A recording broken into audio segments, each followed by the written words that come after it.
Welcome to the Ducks Unlimited podcast, the only podcast about all things waterfowl. From hunting insights to science-based discussions about ducks, geese, and issues affecting waterfowl and wetlands conservation in North America, we bring the resource to you. The DU Podcast with your host, Dr. Mike Brazier. As hunters and birdwatchers well know, weather has a large influence on waterfowl migration, but the details of this relationship remain heavily discussed and debated. Today, we welcome Dr. Mike Schumer, a leading authority in this field, to help us understand. Dr. Schumer is the Roosevelt waterfowl ecologist at the State University of New York, College of Environmental Science and Forestry. Mike, welcome into the show. Thanks, Mike. Really appreciate the opportunities to talk to folks. Yeah, it's great to have you. And so I want to start out by giving you an opportunity to talk a little bit about your background, your personal path, your professional career, and where you are now, and how you became interested in this topic. I know you've described yourself as sort of a closet meteorologist. I think you're more than that at this point. So go ahead and tell us a little bit about yourself and your work. Yeah, thanks. It's like all these professional development things. It's been a long journey, right? And a lot of it comes from growing up in a very rural community in Western New York, in a hunting and fishing and farming kind of family. Just really kept with that theme, throughout much of my life as a duck hunter and as a scientist and as an educator. My background is really in forestry for my undergraduate degree, and then I went on to do some school in Missouri, which was a wildlife degree, and then my doctorate in Ontario in Canada. So done a bit of traveling on that end of things, and as most waterfowl biologists, I think, should, to understand birds at both ends of the spectrum, from breeding, through migration and then on their wintering areas. And that's what really got me pretty keen on duck migration, right? Is just trying to understand what the underlying mechanisms of that were. And for my both just from a science standpoint, but also personally, as a hunter, I think people check their phones 2-3 times a day during duck season, right? It's a really common thing. And I just wanted to put some science. Yeah, well, before we had our phones, we were camped out in front of the TV at 5 o'clock or 6 o'clock every night to see what those graphics were going to show to see where that cold front was going to be draped across the continent, right? That's what we used to do. Yeah, and that's changed. It's the technology now is amazing. What I have at my fingertips to work with is far beyond what we had, just 20 years ago. And I think that's what makes it interesting, is that we're starting to be able to tease apart some of these relationships between birds and the weather. Yeah. Well, before we get into some of those details, maybe just have you been able to get out and start hunting yet? Yeah, we had a pretty slow start to our season here in central New York, is where we're located now. For folks that aren't familiar with this part of the world, we're just south of Ontario and Quebec. So as birds make their first movements, they pile up on us pretty pretty It's kind of it's a hidden gem, really, for waterfowling. I mean, we hunt birds from the 1st of September, pretty much right through till about the first week of January, because we got a lot of deep water habitat and such, in various seasons. But we had a really late spring. I think we had a lot of failed nesting attempts early on, and we were catching ducklings that we couldn't even put bands on in the Adirondacks, like mid-August, right? So, yeah. And so I think there were a lot of birds that took a while to mature. And, because a lot of these ducks, when they get big enough to fly, the first initial movements aren't always about the weather. They'll move based on, they're just not going to stay in Canada, right? Yeah. They're not going to stay in the Ottawa River Valley. So they make those movements. And so we get a bunch of these hatchier birds, these young birds that show up August, September.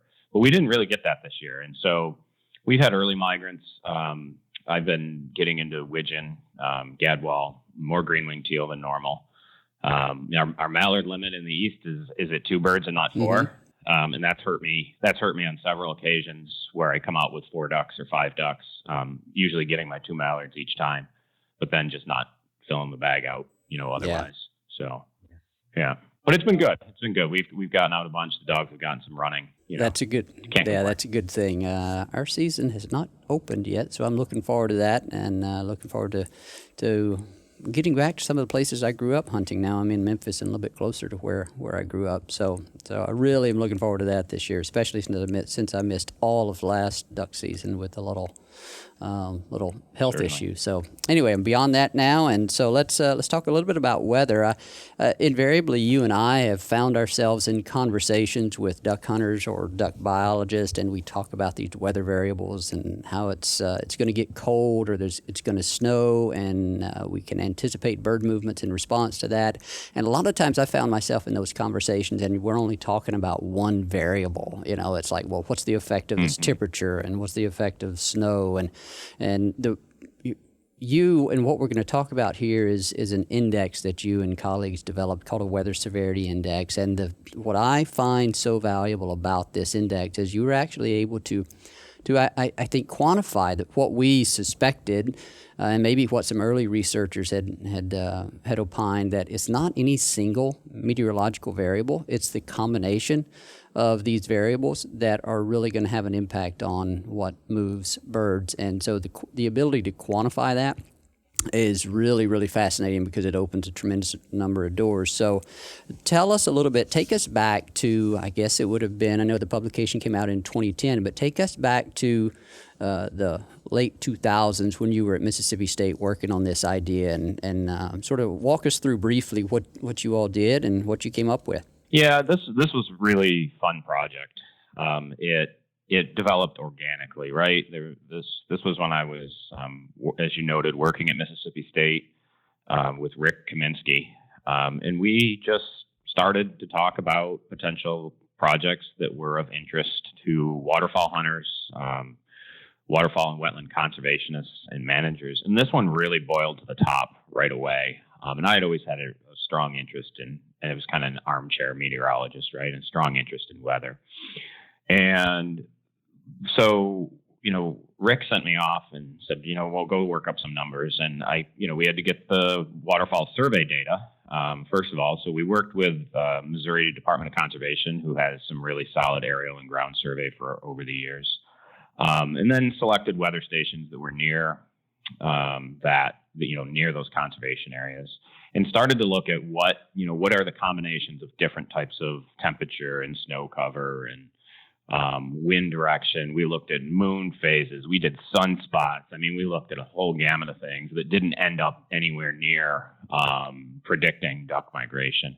But what's neat about it is, it came out to be, this combined effect of temperature and snow that was really doing the best job of predicting the birds' movements. And that makes sense. We were really focused on mallards mostly. And a lot of that was, and Rick had written an article that said, where have all the mallards gone? A popular article.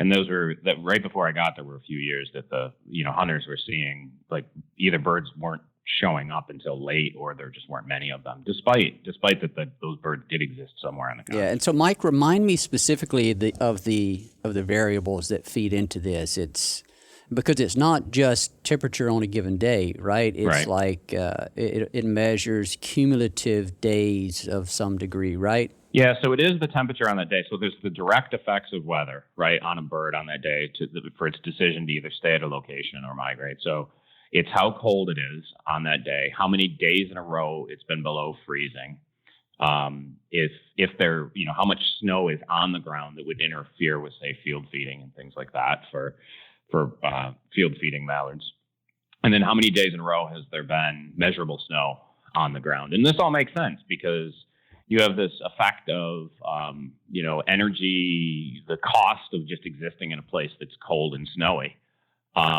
And then the capacity to actually acquire food to really maintain your body temperature, right? So the cumulative temperature effect is the icing effect of wetlands. The cumulative snow is obviously just makes it more difficult for birds to find grains in fields.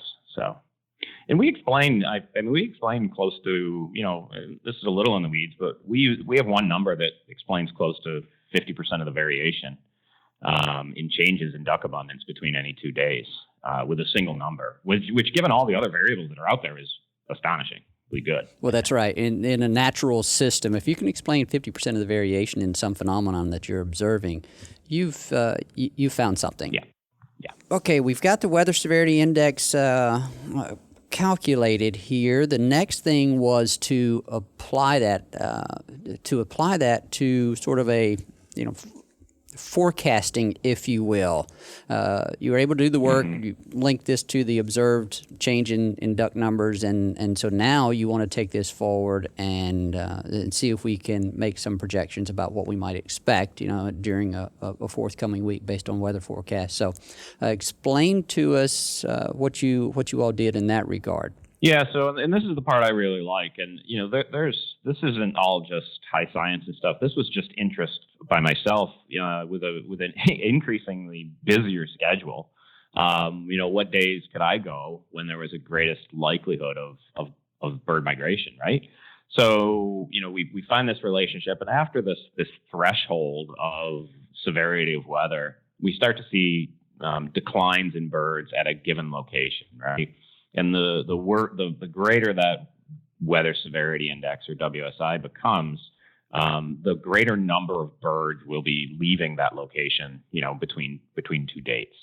And so, that's really how we apply it at the, high level scale is our birds not even making any movements. And then there's a period when there's peak increases in ducks at a location, and those get scored as, we color code it for what's online now. And then everything after that is decreasing numbers of birds. That's the easiest way to do it, to express it to folks, because it depends. I mean, if you're at a location that's holding 250,000 mallards for instance, compared to a place that's holding 1,000, you're gonna have a lot bigger movement of birds, obviously, right, out of that one that has, say, 250,000 birds. So it had to be scaled to, it basically is relativized, right? Saying that this much change in abundance is going to happen between 2 times.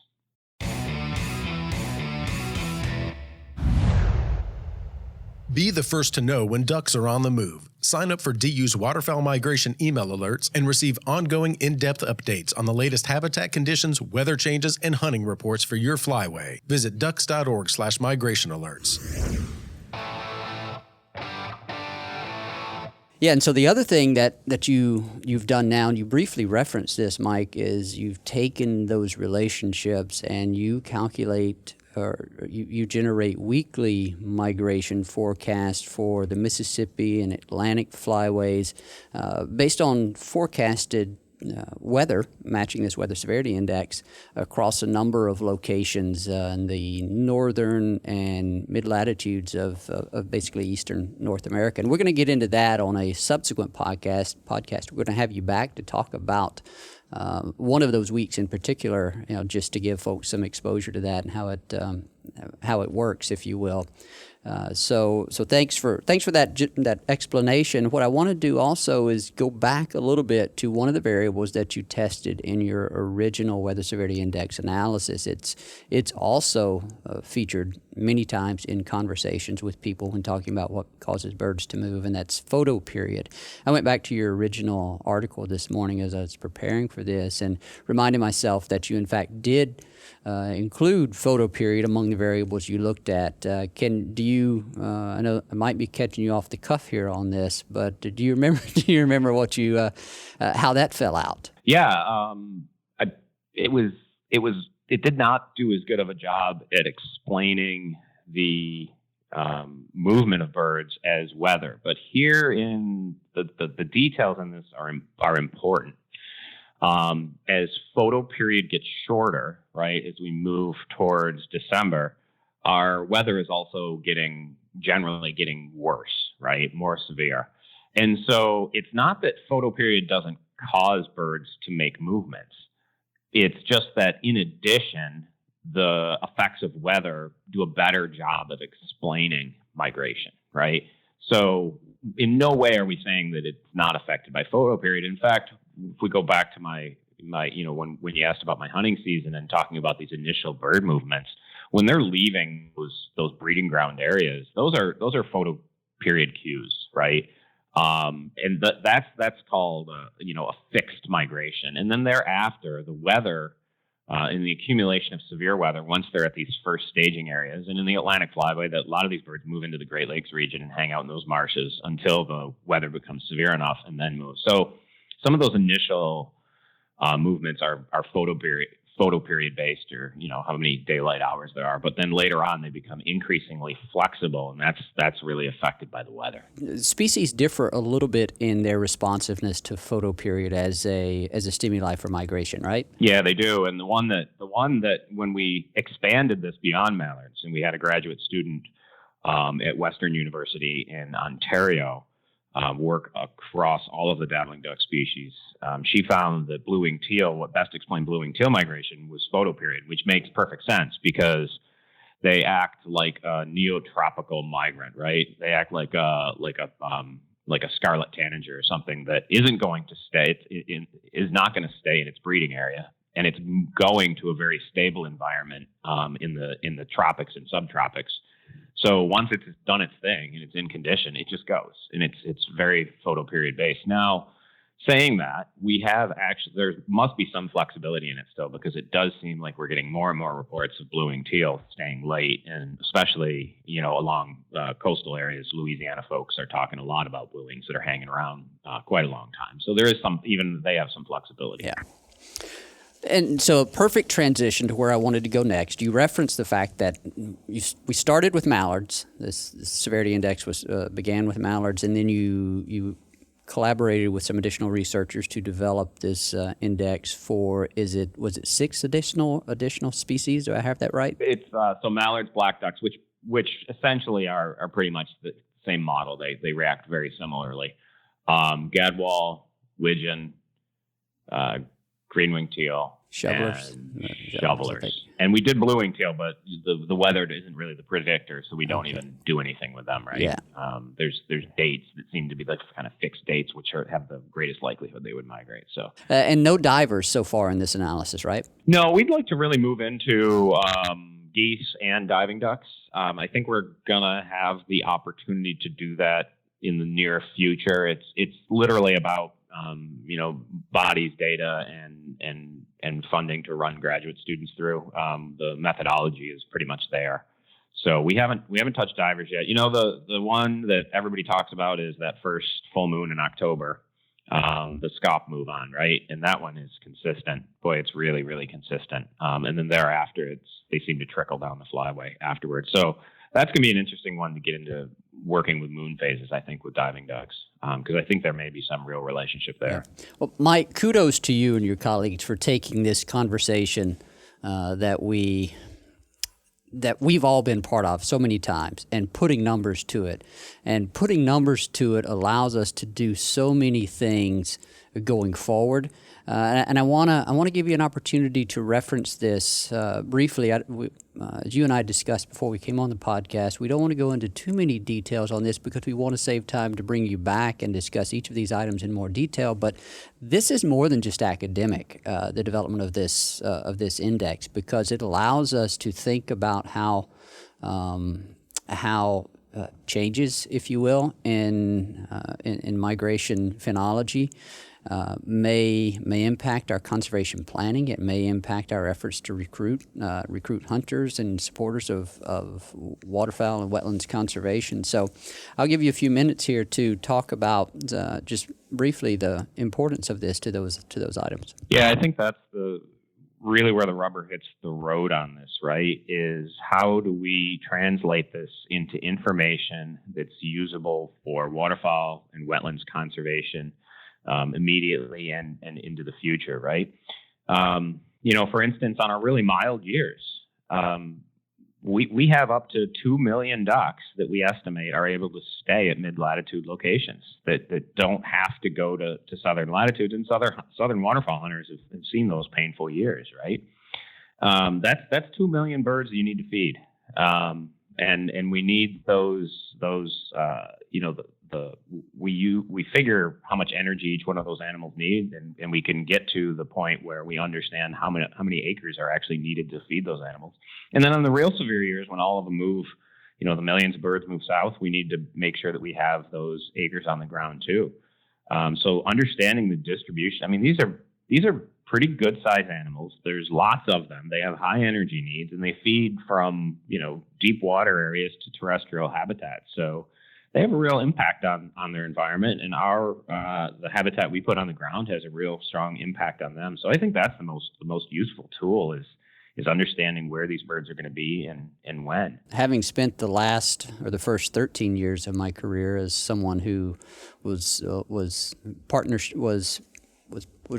responsible for conservation planning in cooperation with a lot of partners along the Gulf Coast, we used these models to sort of project where we thought birds were going to be, or how many birds we thought we would have in our planning region, and we treated them as sort of static numbers. But we knew that number varied from year to year, but our conservation planning was based on some sort of static treatment of those objectives. So the information that you've developed, the models you've developed, give us a numerical way to start thinking about that.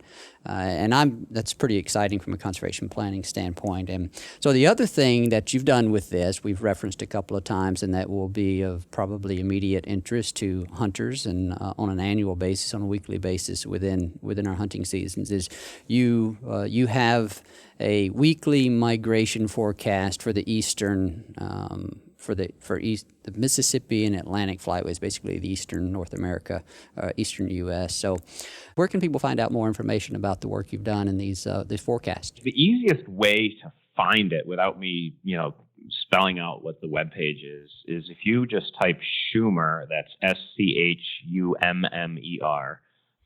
2 M's, and so Schumer duck migration.